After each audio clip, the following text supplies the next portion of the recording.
Hello friend, কেমন আছো তোমরা সবাই? আশা করছি সবাই খুব ভালো আছো, আমিও ভালো আছি। তা আজকে সব বান্ধবীরা মিলে হঠাৎ প্ল্যান করেছি মুভি দেখার। তো আমি এত হুড়োতাড়ায় বেরিয়েছি যে কি পড়েছি, পায়ে কি পড়েছি কিচ্ছু দেখিনি। সামনে যেটা গাড়ি পেয়েছি সেই গাড়িতে উঠে পড়েছি। তো এই করে আমি স্টেশনে পৌঁছে গেছি, আমার বান্ধবীও পৌঁছে গেছে। দুজনে মিলে একটু সেলফি তুলছি, ছবি তুলছি আর বলছি যে কি হুড়োতাড়া করে বেরিয়েছি কি বলবো। আগে থেকে আমি জানতাম না, কারণ আমি বেড়াতে গেছিলাম। হঠাৎ বাড়িতে আসার পর ওরা প্ল্যান করেছে মুভি দেখতে যাবে। তা আমাকে যেদিন যাবে তার আগের দিন বলেছিল রাত্রে, কিন্তু অতটা মানে ছিলাম না, যে কনফার্ম ছিলাম না যাবো কিনা।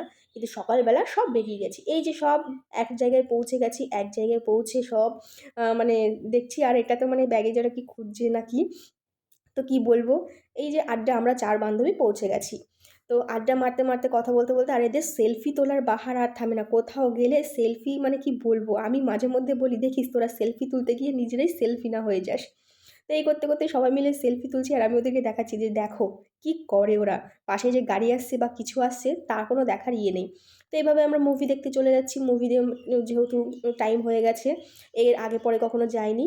তো যেহেতু আমাদের একটা বান্ধবী গাইড করে নিয়ে যাচ্ছে, ও এর আগে পরে ফ্যামিলির সঙ্গে এসছে, তো টাইম টেবিলটা জানে।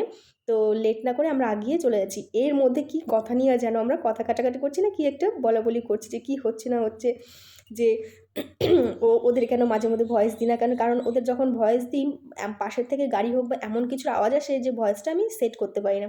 তো ওরা এক জায়গায় দাঁড়িয়ে আছে যে আগে সেলফি তুলবে।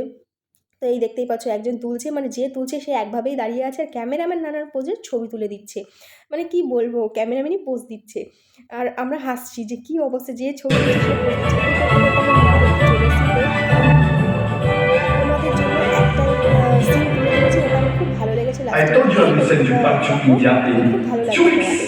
তোমাদের। মুভিটা Up. আমার এই জায়গাটা সব থেকে বেশি ভালো লেগেছে, কি বলবো। তো তোমাদের জন্য একটু ভিডিও রাখলাম, দেখলাম, আশা করি ভালো লাগবে তোমাদের।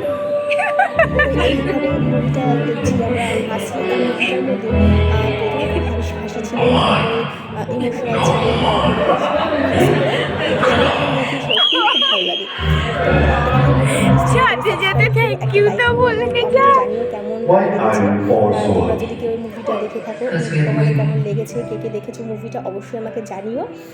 তাহলে আমার খুব ভালো লাগবে। তো আমার এই মুভিটা খুব ভালো লেগেছে। আর কি বলবো, আমাদের বান্ধবীটা একটা কান্নাই প্রায় করে দিচ্ছিল যে কী হচ্ছে মুভিতে, ইমোশন যত একটা সিন ছিল। তো আমরা দেখছি, হাসাহাসি অনেক করছি। ওদের হাসতে হাসতে মানে একটু ব্যথাও হয়ে যাচ্ছিলো, আবার মাঝে মাঝে যখন ইমোশনের সিন হচ্ছিলো তখন খুব মানে খারাপও লাগছিল। আর শাহরুখ খান মুভিগুলো মানে খুবই জবরদস্ত হিট করে। মানে ওর অ্যাক্টিংগুলো, ওনার অ্যাক্টিংগুলো এতটাই ভালো লাগে কি বলবো। ওনার বয়স হয়ে যাচ্ছে তবুও মানে যেরকম ছিল আগে এখনও সেই রকম অ্যাক্টিং। এভাবে আমরা মুভি দেখছি। আর শাহরুখ খানের মুভি কি বলবো, বলার নেই কিছু। আমরা মুভি টুভি দেখে বাইরে বেরিয়ে গেছি, বেরিয়ে কি খাবো কি খাবো, হঠাৎ দেখি সাইডে একজন সিঙ্গারা ভাজছে গরম গরম। তো আমাদের বান্ধবীর মধ্যে একজন দুজন আছে সিঙ্গারা খুব খেতে ভালোবাসে। তো আমরা সিঙ্গারা নিয়ে খাওয়া শুরু করে দিয়েছি, আর আমি বলছি দেখি তুই খা, আজকে আজকে আমি তোর ভিডিও করবো। ও লজ্জায় সরে গেল যে না, খাওয়ার ভিডিও অন্তত করিস না। এই করে আমরা সাইডে বসে গেছি, বসে একটু জল টল খেয়ে নিচ্ছি বা যা যা খাওয়ার খেয়েছি, বসে আড্ডা মারছি। আর ওরা ক্যামেরা অন করা দেখলে আগে হাই হাই বলে, আমি বলি কি একবার বলে হয় না। তো অনেক কথাবার্তা বলছি, জল টল খেয়ে নিচ্ছি। তারপর কি করব কিছু বুঝতে পারছি না, কারণ আর আবার বলছি যে আবার নেক্সট কোন মুভি রিলিজ হবে বলিস, খুব ভালো লেগেছে যেহেতু আবার দেখতে আসবো। এর মধ্যে লাইনের ওপর দিয়ে পাশ দিয়ে হাঁটছি, ওপর দিয়ে না ঠিক হাঁটছি। এই পাশে দেখো কত চুঙ্গু মুঙ্কু ওখানে খেলা করছে, আমরা ভয় পাচ্ছি যেতে, যদি কামড়ে দেয়। কারণ এলাকার কুকুর চেনাশোনা কামড়াবে না। আর আমাদের বান্ধবী সাইড দিয়ে যাচ্ছে, ও আবার লাইনের ওপর দিয়ে হাঁটা শুরু করছে। আমরা বললাম যাস না, ট্রেন পাশ দিয়ে যাচ্ছে, কখন কি হয়ে যাবে। তো ওই দেখতে পাচ্ছি একটু ট্রেন বেরিয়ে গেল, কারণ আমাদের এই ট্রেনটা না, এই ট্রেনের পরেই আমাদের ট্রেন। তো আমরা কথা বলতে বলতে হাসছি আর যাচ্ছি। আর ওই যে কথা বলছিল ও খুব হাসায়, মানে কি বলবো, এমন একটা একটা একটা কথা বলে মানে তোমরা অটোমেটিক হাসতে বাধ্য হবে। তো ওদেরকে আমি আগে দিলাম যে তোরা আগে যা, আমি তোদেরকেই দেখাইস, তোরাও সিনেমার থেকে কিছু কম করিস না। এই বলে ওদের টাটা বলে বাড়িতে চলে আসলাম। এসে ফ্রেশ হব, কারণ অনেকটা লেট হয়ে গেছে, প্রায় বাড়ি পৌঁছতে পৌঁছতে 5:30টার পরে পৌঁছেছি, 6টার মধ্যে পৌঁছে গেছি। তো এসে গরম লেগে গেছে, প্রথম খুব গরম লাগছিল। তারপরে যখন ট্রেন থেকে নামলাম তখন একটু ঠান্ডা লাগছিল, গাড়িতে বড় টোটোয় বসার পর। তারপর সোয়েটারটা পরেছিলাম, বাড়িতে চলে এসেছি তখন আবার গরম লাগছে। তো সোয়েটারটা খুলে টুলে আমি একটু ফ্রেশ হবো, জল টল খাবো, কি বলবো, অনেকটা টাইম হয়ে গেছে। তো মাও বলছিল কি দেখলি আমাদের একটু জানা, আমরা বললাম না জানাবো না, দেখে এসছি, আগে ফ্রেশ হই তারপর, কারণ সিক্রেট এরকম করে বলছি। আর মা কী করবো, মার জন্য কিছু আনতে পারিনি, হুড়োতাড়া করে মাও ফোন করছিল তাড়াতাড়ি আয় বাড়িতে, তো দাদা এক বৌদি এসছে একটা।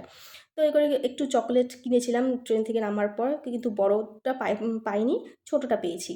তা কী চকলেট কিনেছি তোমাদেরকেও আমি দেখাবো, যে দেখো কি যতটুকু পেরেছি আমি নিয়ে এসেছি, তাড়াহুড়োর মধ্যে গেছি তাড়াহুড়োয়, এসছি তাড়াহুড়োয়, মানে কি বলবো। আর এই দেখো দেখে তোমরা দেখো, এই চকলেট কিনেছি মাকে দিয়ে দেবো, কারণ যেটা পেয়েছি সেটাই নিয়ে এসেছি, যে আপাতত মা তো একটু খুশি হবে যে না কিছু তো একটা এনেছে।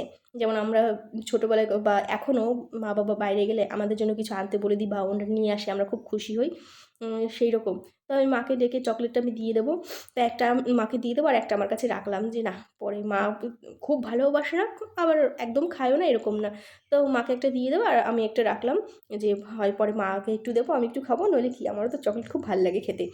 তো মাকে ডাকছি, মা আসছেই না, মা টিভি দেখছে, যেহেতু আমরা মুভি দেখে এসেছি, মা বলছে মুভি দেখে এসেছিস, আমাদের তো নিয়ে গেলি না, আমরা টিভি দেখি। তো মাকে ডেকেই যাচ্ছি, মা আসছে না, মা বলছে দাঁড়া আমি আসছি। এই করতে করতে আমি বলছি তাড়াতাড়ি আসো, আমি ড্রেস চেঞ্জ করবো, আমি দাঁড়িয়ে থাকতে পারছি না, খুব গরম লাগছে, হাত মুখ ধোবো, বালি বালি হয়ে গেছে হাত মুখ। তো মা বলছে দাঁড়া একটু আমি আসছি। এই করে আমি মাকে তবুও ডেকে যাচ্ছি যে আসো। তো মা যেই এসছে আমি তখন মাকে একটু চকলেট দিচ্ছি, মা আমাকে বলছে তুই চকলেট নিয়ে আসলি, এটা খুব ভালো লাগে না খেতে। তো বউ বলছে তা এটা আনলি কেন, আমি বললাম না এটাই খাও, আপাতত এটাই নিয়ে এসছি, এটাই খাও। তো মা আমাকে দেখছে বলছে, আমি বলছি না তাহলে খেতে হবে না, তুমি আমাকে দিয়ে দাও, তোমার যখন খাওয়ার ইচ্ছাই নেই। তা মা আমাকে বলছে যে এটা না আনতে পারতিস, পরে নিয়ে আসতিস তবুও ঠিক আছে, কিন্তু চকলেট খাওয়া ভালো না, অত খেতে নেই। আমি বললাম ঠিক আছে, তুমি থাকো, এই যে আমার কাছে একটা রেখেছি, তো ওটা খেয়ে নাও, তারপরে ওটা দেবো। তা মা বলছে কি একটু গলা গলা মানে একটু নরম নরম হয়ে যায়, বলতে ফ্রিজে রাখো বা কিছু একটা, গরমে ব্যাগে ছিল নরম একটু হয়ে গেছে, কারণ আস্তে আস্তে প্রচুর গরম লাগছিল, কি বলবো আর। তো আমি বললাম ফ্রিজে রাখলে একটু ঠিক হয়ে যেত, মাকে বলে টলে বাইরে বার করে দিলাম, আমি এবার ড্রেস চেঞ্জ করে ফ্রেশ হয়ে নেব। তো আমি ড্রেস চেঞ্জ করে ফ্রেশ হয়ে নিয়েছি, এবার চুলটা এলোমেলো হয়ে গেছে, কি বলবো, শ্যাম্পু করে গেছি চুল, সেই চুল মানে বালি মালি হয়ে রুক্ষ খুস্কো হয়ে গেছে। তো মাকে আমি এইভাবে বাইরে পাঠিয়ে দিয়ে আমি ফ্রেশ মেরেশ হলাম। তো আমার লিপস্টিকটা আমি রিমুভ করবো, কারণ বাড়ি থেকে বেরোনোর পর আর কিছু দিই না দিই লিপস্টিকটা তো দিয়ে যাই, তো ওটা তাড়াতাড়ি করে বাড়িতে এসে রিমুভ করে দিই। তো আমি রিমুভ করছি লিপস্টিকটা, কারণ ওটা যতক্ষণ থাকবে ঠোঁটটা ফেটে ফেটে যাবে, আরও শীতকালে না একদম ফেটে চৌচির হয়ে যায়। তো এভাবে আমি লিপস্টিকটা রিমুভ করছি আর ভাবছি কি সুন্দর মুভিটা দেখে আসলাম, মুভিটা খুব ভালো লাগছে, যে 3 ঘন্টা না হয় একটু টাইমটা বাড়িয়ে দিলে আরেকটু ভালো লাগতো দেখতে, কারণ মুভির সঙ্গে সঙ্গে বান্ধবীরাও সব এক জায়গায় থাকছি, যখন বান্ধবীরা সব এক জায়গায় থাকি খুব ভালো লাগে, বাড়ির তুলনায় খুব ভালো লাগে, আবার বাড়িতে চলে আসলে অন্যরকম লাগে। তো এইভাবে রিমুভ করে নিলাম এই লিপস্টিকটা, এবার একটু লিপ বাম টাম দিয়ে নেবো, কারণ ঠোঁটটাও একটু টান টান ধরছে। তো লিপ বাম টাম দিয়ে টিয়ে অনেকক্ষণ বসে টসে থেকে রাত প্রায় 9:30-10টা বাজে, আমি আর মা খেতে বসে পড়েছি। তা মা আজকে চিকেন রান্না করেছিল, আর আমার চিকেন হলে আর কিচ্ছু লাগে না, আমি কোনো সবজি তরকারি কিচ্ছু নিই না, শুধু চিকেন দিয়েই খাই। তো চিকেন দিয়ে আমি খেতে বসে পড়েছি, মাও আমার সঙ্গে খেতে বসে পড়েছে। তো আমি এদিকে খাচ্ছি আর মাও খেতে বসে পড়েছে, যেহেতু আমার জন্য ওয়েট করেছিল। তো ভিডিওটা এখানেই শেষ করছি, টাটা।